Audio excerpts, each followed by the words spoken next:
I worked with Sean Combs in 2000, early 2000, until 2005, So around as well five as Kim years or so. Porter. I was 5 years or so, yes. And how much time did you spend with him?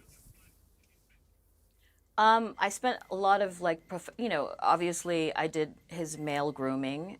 So we did a lot of, it was strictly professional, and we spent video shoots, photo shoots.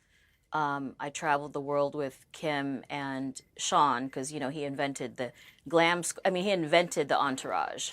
So I would travel with Kim and Puff to Saint-Tropez to make sure that Kim was ready for the paparazzi. And what was he like? I mean, when you were around him then, albeit this is quite a long time ago, 20 years ago, but what was your assessment, being that close to him for that length of time? What was your assessment of his character? Well, Puff was a perfectionist, and he was just a completely hard worker. He wanted everything to look grandioso. And, he taught me really everything I know about the industry, like as far as being super professional, super just, everything was so just grandioso. But has your view now changed?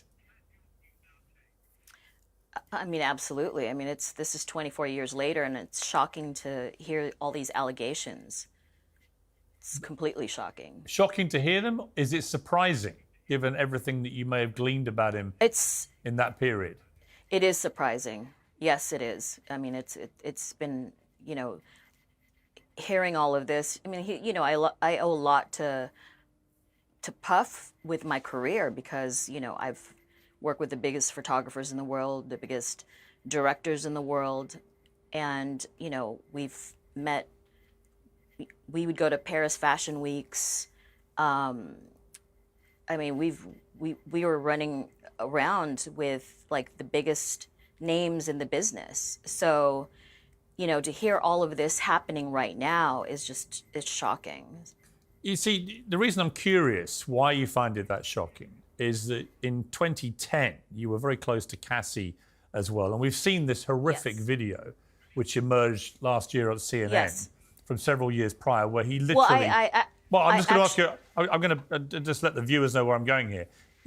There was this appalling video that we're now seeing where he literally beats her up in public, in a hotel, on a floor of a hotel, but in a public area. And it was absolutely despicable. Now, you said about that it wasn't a one-off, that when Cassie was beaten up on a separate occasion in 2010, you took her in, you said.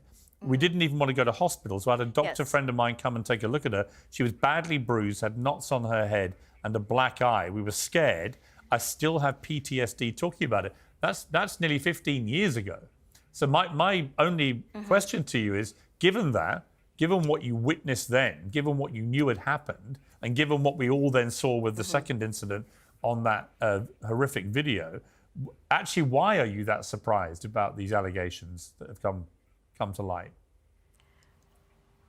I mean, for me, it's like it's just reliving the whole situation over again, and that to me is the shocking part of it.